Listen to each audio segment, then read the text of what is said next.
Hello everyone, welcome to Abrita's Music and Vlogs.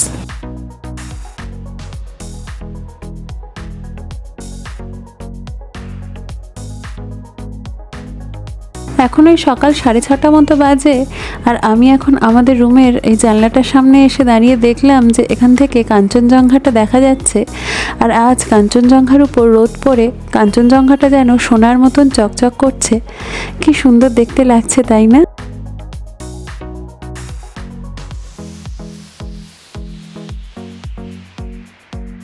এরপর আমরা সবাই স্নান সেরে রেডি হয়ে নিয়ে এখন এই 7:30টার মতন বাজে, তো আমরা এখন বেরিয়ে পড়ছি। আজ আমরা ছাঙ্গুলে ঘুরতে যাব, তাই আমরা এখন হোটেলের সামনে থেকে একটা ট্যাক্সি নিয়ে নিয়েছি। এখান দিয়ে আমরা ওই স্ট্যান্ডে যাব, সেখান দিয়ে আমরা গাড়ি নিয়ে যাব ছাঙ্গুলে।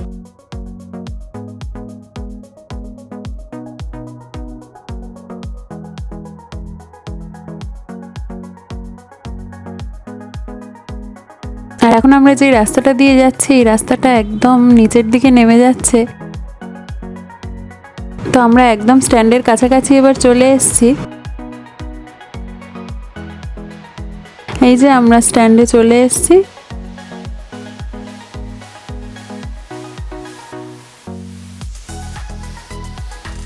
আর এদিকে দেখো কত উপরে একটা মন্দির দেখা যাচ্ছে। তো চলো এবার আমরা একটু আমাদের গাড়িটা কোথায় আছে খুঁজি। এই যে আমরা পেয়ে গেছি আমাদের গাড়ি, এখান দিয়ে গাড়ি ছেড়েও দিয়েছে। আমরা কালকে লামা ট্রাভেলসের সঙ্গে যোগাযোগ করে এই গাড়িটা বুক করেছিলাম। তো এখানে এই গাড়িতে পার হেড 1000 টাকা করে পড়েছিল এই জায়গাগুলো ঘোরার জন্য। তো আমরা প্রথমে এখান দিয়ে যাব নাথুলা পাস। নাথুলা পাসটা যেহেতু অনেকটাই উপরে আর এই জায়গাগুলো ঘোরার জন্যেও আমাদেরকে অনেকটাই উপরে উঠতে হবে, তাই মায়ের শরীরটা হয়তো একটু খারাপ হতে পারে, তাই মা আর আসেনি এই জায়গাগুলো ঘুরতে। আর মায়ের সাথে দাদাও থেকে গেছে, তো আমি, দাদা, বৌদি আর ভাইজি আমরা 4 জনেই যাচ্ছি।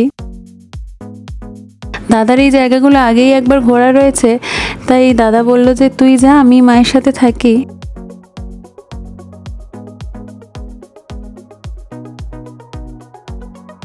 যতটা উপরের দিকে আস্তে আস্তে উঠছি ঠান্ডাটা ততটাই বাড়তে থাকছে।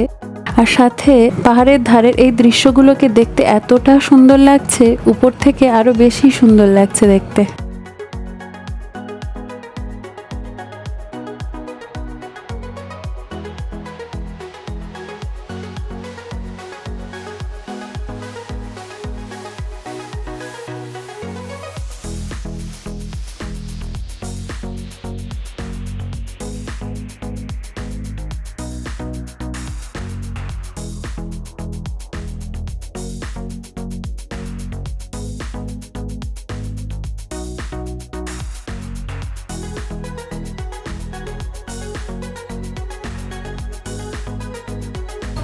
এই জায়গা থেকে কাঞ্চনজঙ্ঘাটা এত সুন্দরভাবে দেখা যাচ্ছিল, তাই গাড়িটা এখানে একটু দাঁড়িয়েছিল। আমরা সবাই একটু চোখ ভরে কাঞ্চনজঙ্ঘাটাকে দেখে নিচ্ছিলাম, আর সাথে আমরা সবাই একটু ফটোও তুলছিলাম, ভিডিও করছিলাম। আর এখানে এতটা ঠান্ডা ঠান্ডা হাওয়া আসছিল, আমাদের সকলেরই হাত পা ঠান্ডা হয়ে গেছিল। তো এরপরে গাড়িটা আবার চলতে শুরু করে দিয়েছে। এবারে গাড়িটা একটা হোটেলের সামনে এসে দাঁড়িয়েছে, এখানে সবাই একটু অল্প ব্রেকফাস্ট করে নেবে।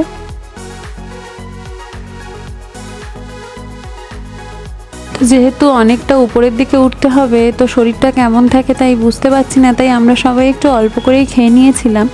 তো তারপরে আবার আমরা গাড়িতে উঠে পড়েছি।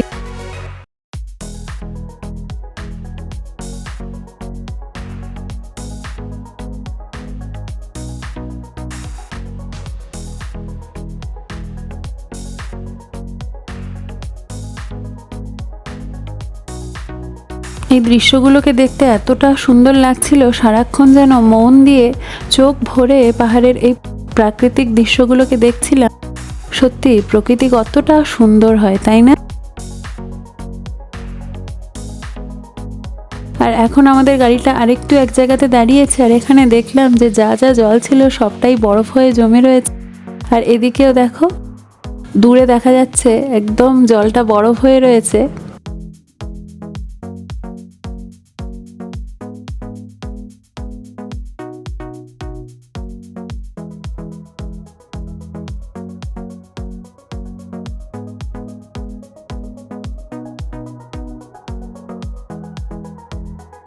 এই যে আমরা চলে এসেছি নাথুলা পাস।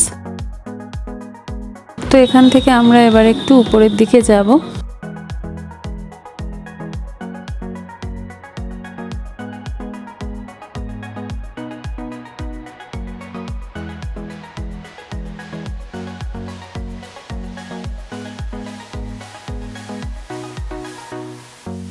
তো চলো আমরা এবার একটু উপরের দিকে যাই।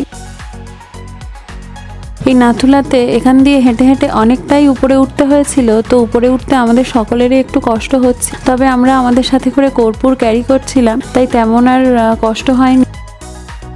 এই জায়গাটা অনেকটাই উপরে, তাই এখানে প্রচণ্ড ঠান্ডা হলেও আমরা কিন্তু এখানে বরফ দেখতে পাইনি। এই যে আমরা উপরে চলে এসেছি। ওই যে ওইদিকে চীন আর এদিকে ভারত।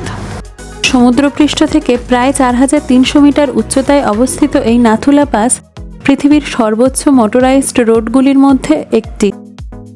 এছাড়াও এটি ভারত ও চীনের মধ্যে বাণিজ্যের ক্ষেত্রেও বিশেষ ভূমিকা গ্রহণ করে। এই নাথুলা পাসেই ডিউটিতে থাকাকালীন আজ থেকে প্রায় 56 বছর আগে শহীদ হয়েছিলেন বাবা হরভজন সিং, এবং শোনা যায় তখন থেকে আজও তিনি এই বর্ডার পাহারা দিয়ে চলেছেন। এরপর আমরা এখান থেকে যাব বাবা মন্দির। বাবা হরভজন সিং 1965 খ্রিস্টাব্দে 19 বছর বয়সে প্রথম ভারতীয় সেনাবাহিনীতে যোগদান করেন। এরপর 1967 খ্রিস্টাব্দে তার পোস্টিং হয় নাথুলা পাসে। নাথুলাতেই ডিউটিতে থাকাকালীন 1968 খ্রিস্টাব্দে মাত্র 22 বছর বয়সে একটি দুর্ঘটনায় তিনি শহীদ হন। এরপর টানা 3 দিন তার বডি কোথাও খুঁজে পাওয়া যায়নি, এবং এরই মধ্যে একদিন তিনি তার সঙ্গীকে স্বপ্নে জানিয়ে দেন যে তার বডি কোথায় রয়েছে। সেখানেই খোঁজ করে তার বডিটাকে খুঁজে পাওয়া যায়।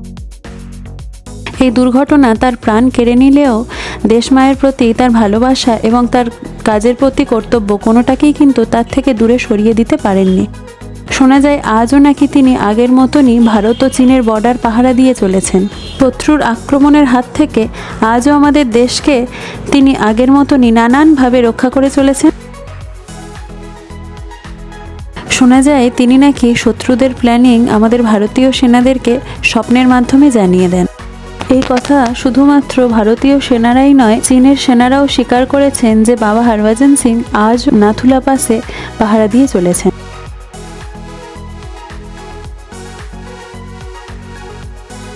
ভারত মায়ের প্রতি তার এতটা ভালোবাসার কারণেই তার স্মৃতির উদ্দেশ্যে এই বাবা মন্দিরটি স্থাপন করা হয়েছিল, যেখানে প্রত্যেক বছর অনেক টুরিস্ট আসেন এবং তাদেরকে বাবা হরভজন সিংয়ের প্রসাদও দেওয়া হয়। আমিও এখান থেকে একটু প্রসাদ নিয়েছিলাম।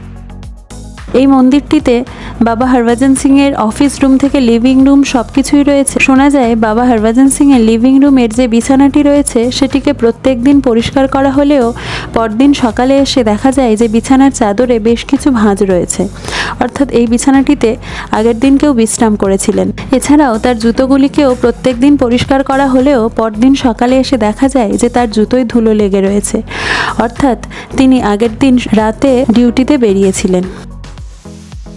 শোনা যায় আজও তার বাড়িতে তার স্যালারি পাঠানো হয়, তার সময়ে সময়ে প্রমোশনও হয় এবং তিনি বছরে 2 মাসের জন্য ছুটিতেও যান। সত্যি আজ যে আমরা বাড়িতে এতটা নিশ্চিন্তে থাকতে পারছি সেগুলি বোধহয় শুধুমাত্র এই মানুষগুলির জন্য। পৃথিবীতে এতগুলো দেশ রয়েছে, তার মধ্যে সবথেকে সুন্দর দেশ ভারতবর্ষে জন্মগ্রহণ করতে পেরে আমরা সত্যিই গর্বিত। চলো এরপর আমরা যাব ছাঙ্গু লেক। এই যে আমরা চলে এসেছি ছাঙ্গু লেকে। এই ছাঙ্গু লেক সিকিমের আদিবাসী জনগণের কাছে অতি পবিত্র একটি স্থান। তারা এটিকে প্রতিরক্ষামূলক দেবতাদের আবাসস্থল বলে মনে করেন।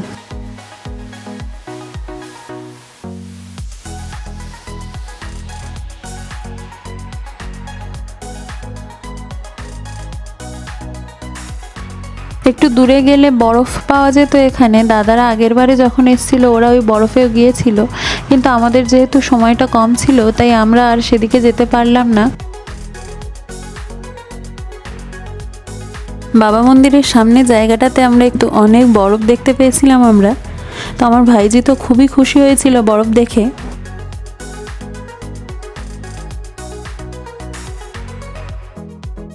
আমাদের এখানে হাতে বেশি সময় ছিল না, 15 মিনিট সময় দেওয়া হয়েছিল ঝাঙ্গু লেক ঘোরার জন্য। তো তারপরে আমরা আবার গাড়িতে উঠে পড়েছি। তো আমরা এখন গাড়িতে উঠে পড়েছি, এবারে উপর থেকে আস্তে আস্তে নিচের দিকে নামা হবে।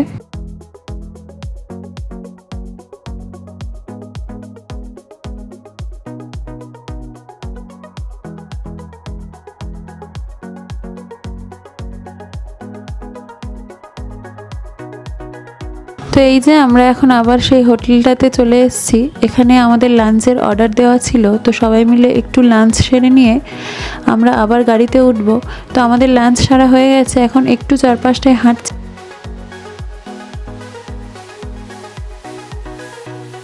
তো এই যে আমরা এবার গাড়িতে উঠে পড়েছি, এবারে আমরা রুমে ফিরে যাব।